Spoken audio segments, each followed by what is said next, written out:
Oui, Monsieur le Président, chers collègues, pas de remarque particulière sur les motions que vous avez présentées, qu'on aurait pu les présenter, mais on est en accord simplement sur celle concernant la réduction des postes régulières et continues au niveau des écoles.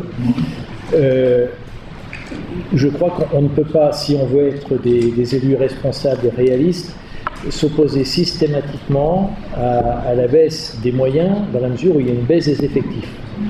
D'autant plus que l'on voit que les résultats obtenus par nos enfants ne sont pas en progression et que si on étudie un certain nombre de rapports qui peuvent être contestables, les petits Français, entre guillemets, le niveau d'éducation a plutôt tendance à baisser.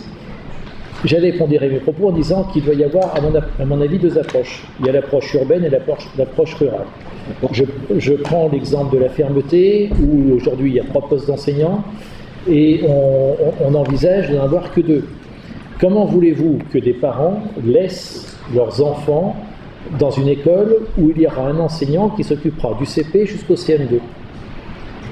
Les enseignants ont beau être formés, compétents, on part avec une égalité des chances qui est fort discutable.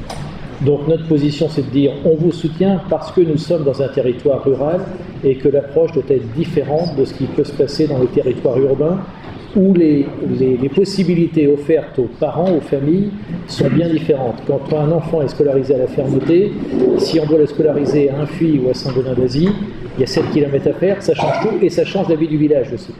Alors qu'à Paris, ça ne va pas changer la vie de l'arrondissement.